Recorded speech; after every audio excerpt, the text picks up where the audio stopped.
Hey,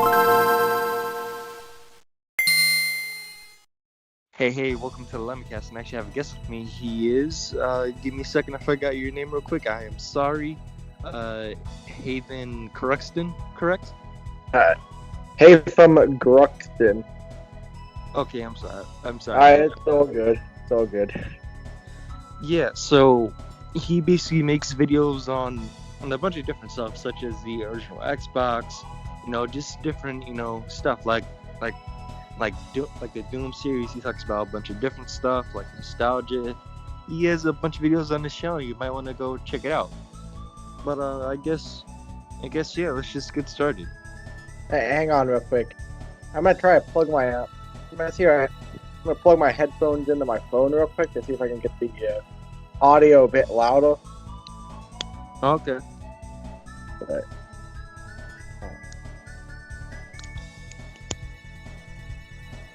are you still there? Yeah, I'm here. Alright, that's much better. Yeah, sorry about that, folks. We were running into some technical problems, but I think now we got it all going smooth. Yeah. We had a rough start, but I guess the first question is what makes you such a big Halo fan? Well, I grew up with Halo. I have a lot of memories with Halo. Like, Halo provided a lot of escapism for me and some good memories. Like, Halo 1 and 2, playing them on the original Xbox, it made me appreciate storytelling. And it was kind of my own thing. It wasn't like movies you share with family. So it was my own thing, and I could go to the library, I'd read about the backstory and stuff. And then later on, Halo Reach, I used to play it every day at my friend's house. There are just so many memories and escapism. Plus, I know so much about the series, so it's just one of those pieces of media that I always have to come back to, even if I don't necessarily like the newest one. But the old ones they resonated so well with me. Yeah. I gotta say myself, I'm not the biggest Halo fan, but I can just remember back in the day, I used to play the original Halo at a family member's house, and it was great, man. The original Halo days were great. Definitely a different time, Yeah.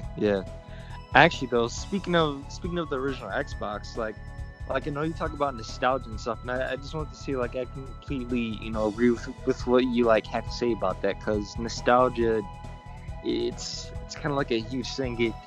It kind of makes us do what we want to do. Like, we both into video game collecting, and I could say nostalgia is a huge part of that. Right. Nostalgia, it's always that thing that people don't really talk about, but yeah, it's driving so much, especially for this. We're both into game collecting, and we make videos about games and stuff, old consoles. Nostalgia is such a driving factor of all that. Yeah, most definitely. Now, another thing I want to bring up is a video where you said, I can't think of the name of it. Give me a second.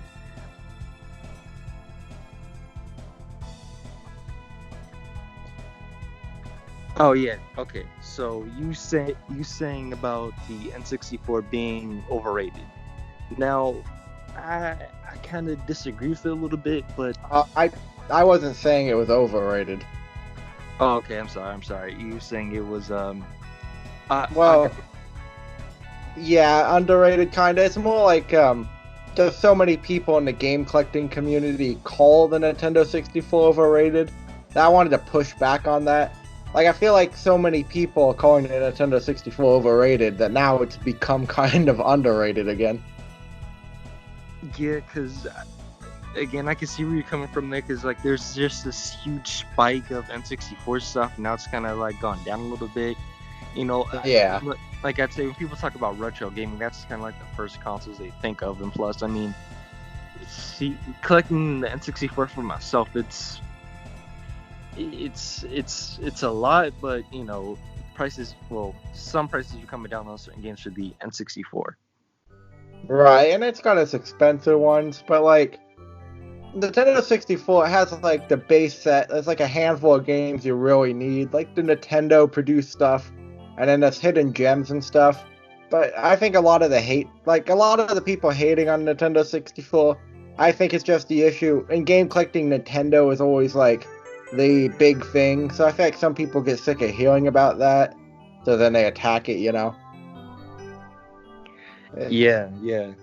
Cause I mean, you know, like you said, like collecting for this thing is a lot. Like getting a single game for this thing is just like $30, $20, and that's a steep price for a Right. game. The price factor is like it's getting up there. Like the games you want, they're expensive because people don't have that much disposable income. So spending that much on one retro game, it's always that thing where you're hovering over it on eBay or something. It's like, oh, I don't know if I want to spend this much. Exactly. You know, like whenever you, like if you're gonna spend money on an N64, you gotta make sure it's like worth it. Right. And I think Nintendo 64, I think like where it's really worth it, like it's great for a couch co-op.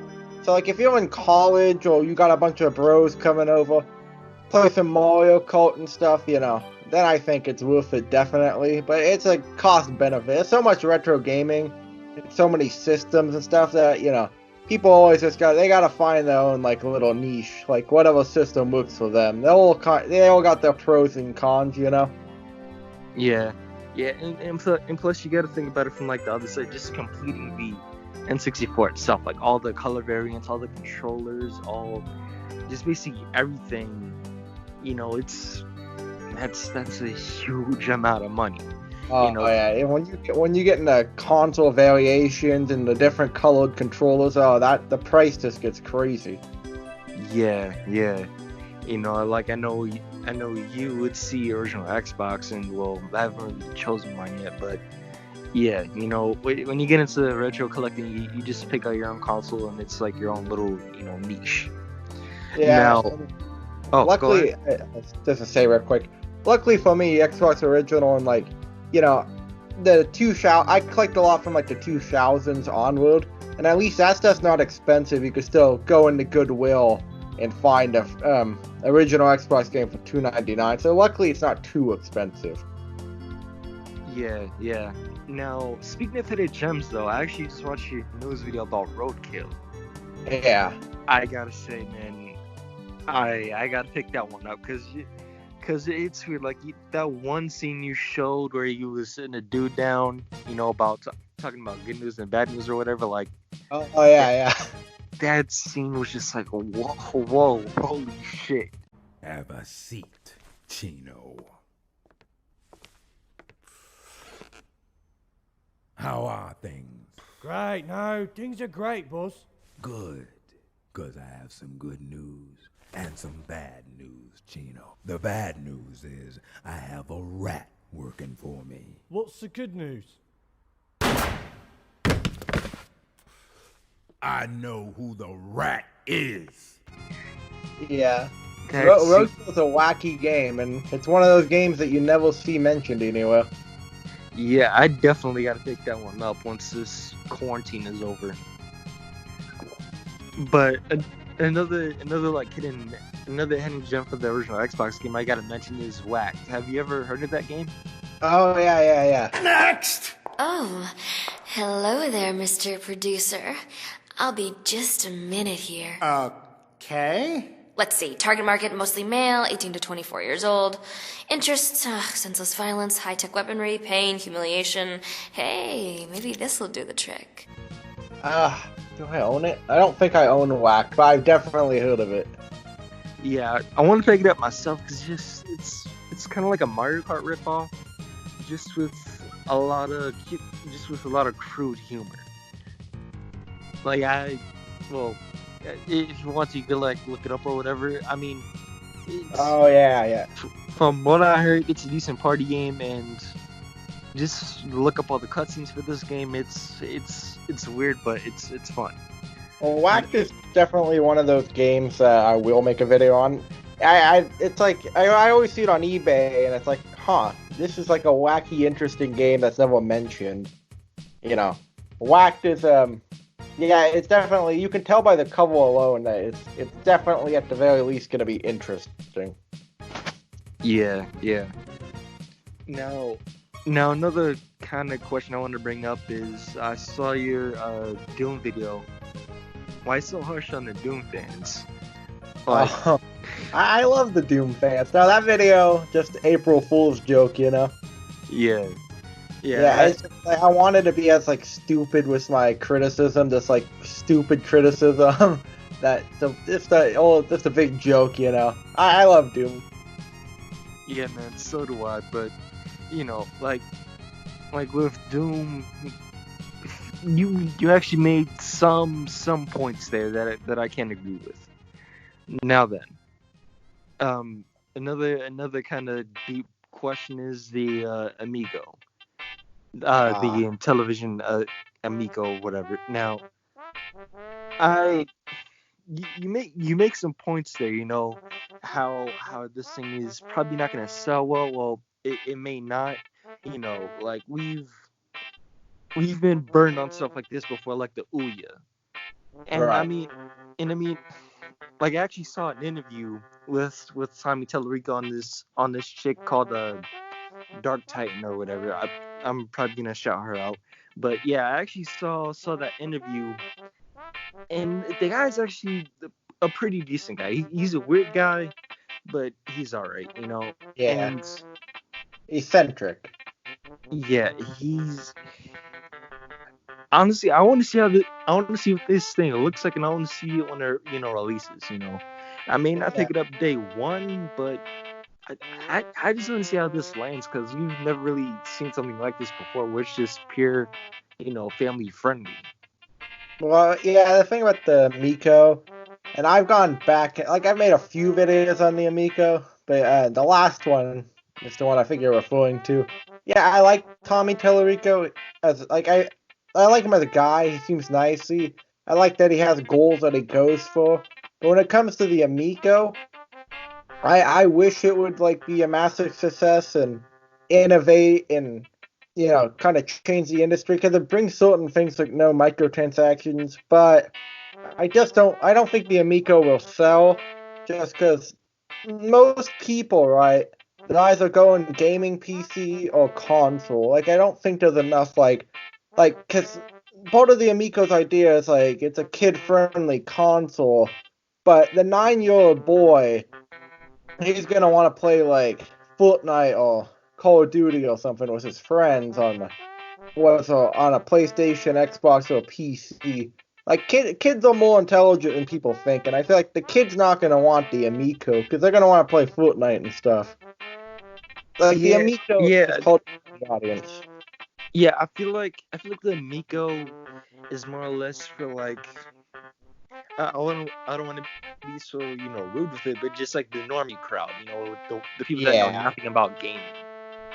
And I, I yeah, want it it's to like I want it to for do good because it's grandparents. something new, but Yeah. I don't know. Well, it's like it would appeal to like a grandparent probably wanting to buy a console for their grandkid, or like people into retro gaming. But outside of that, then you really don't see much of an audience. That's why in my video it's like who is it for really?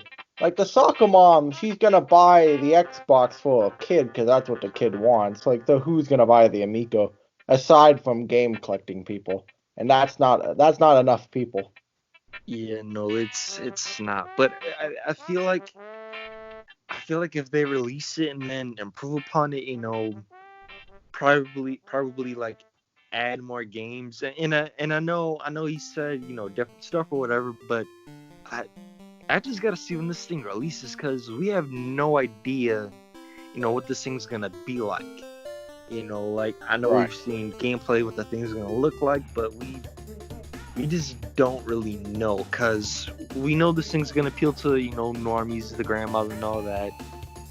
But Right. I I don't think so, man. Like I want it to do well. I just don't think it's gonna. Right, same. I wish it success, but I agree with you. We want it to succeed, and we wish the team the best, but we just don't think it's going to. You got to be realistic, you know. Because Yeah. I think some people they're a bit blind to it. Like I saw one video by a guy who said that the Amico will be the best-selling console of all time, And when I see stuff like that, I just gotta be like, all right, we gotta take a step back, because some people are like, Yeah. they're fully committed to the idea that it's just gonna be success no matter what. Well, we gotta be realistic. Yeah, definitely. Again, I just gotta see when this thing releases because we don't really know. Yeah, the release date, that'll answer the questions, you know. Yeah.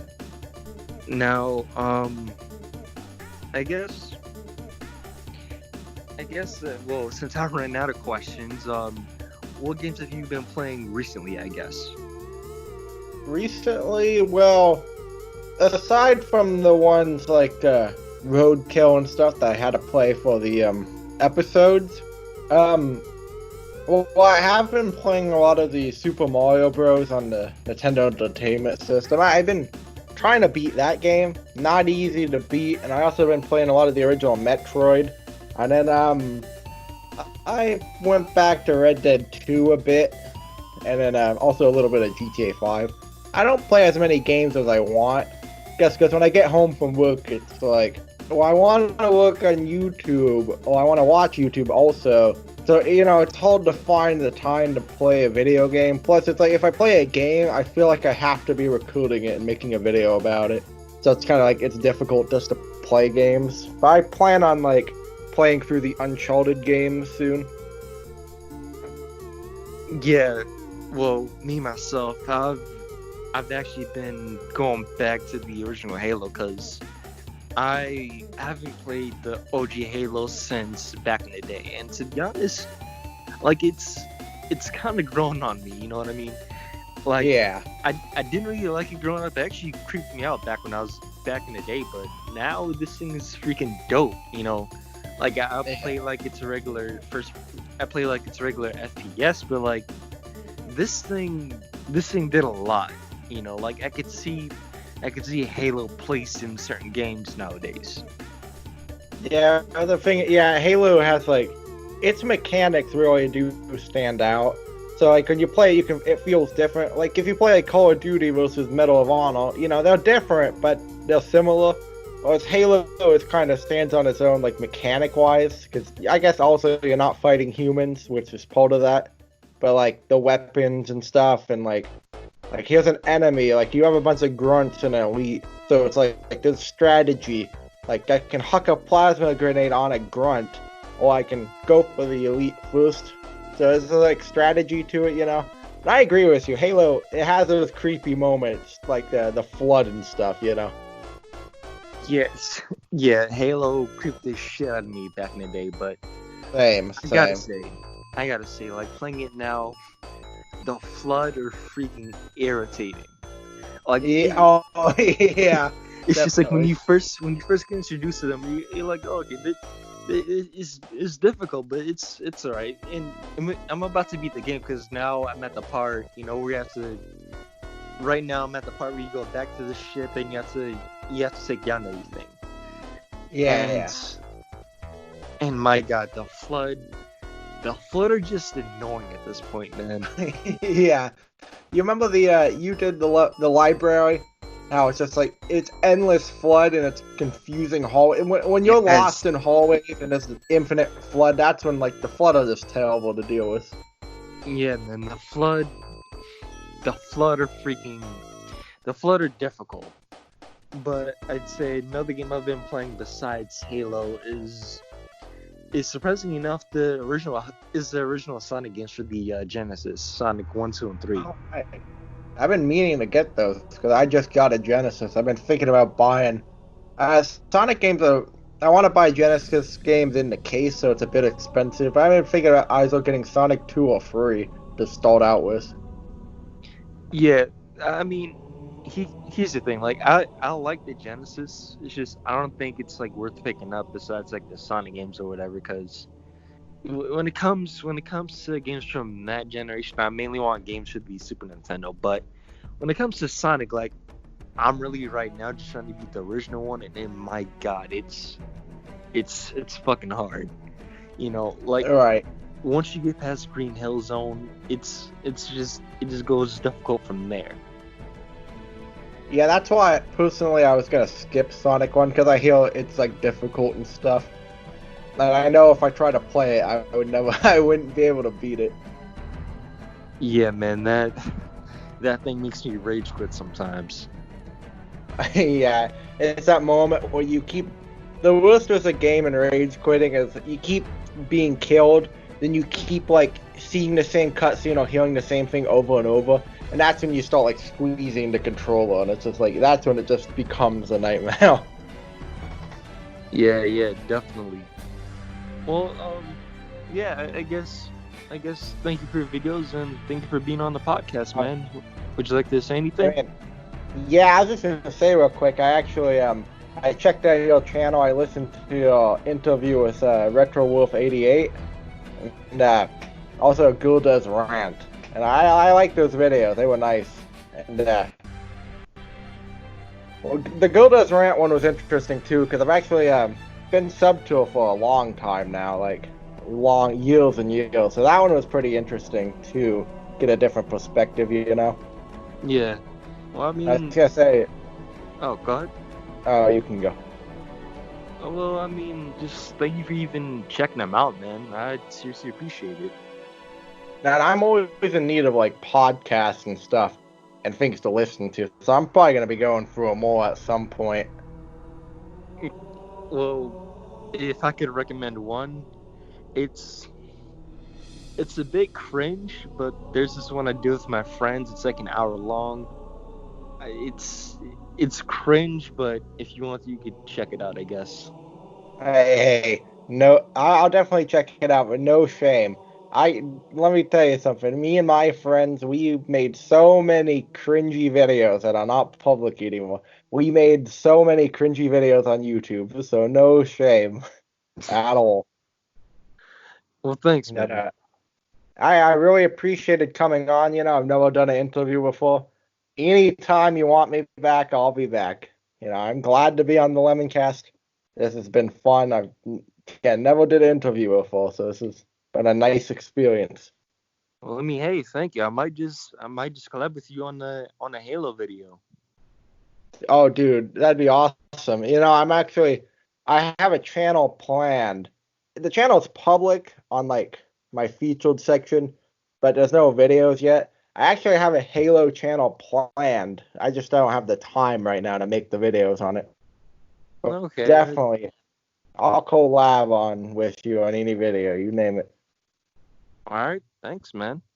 Would you like to say anything else? Yeah, I'll just folks listening, check out my channel, haytham Gruxton. I'm sure it'll be linked in the description. But yeah, on that channel, I make all different videos, more analytically focused ones, but I always try to bring comedy with the videos and something unique. The video is definitely all for everyone, but you know, if you're so inclined, and then feel free to check them out. See what I have over there on that channel. Well, all right then. I guess I'll see you guys later.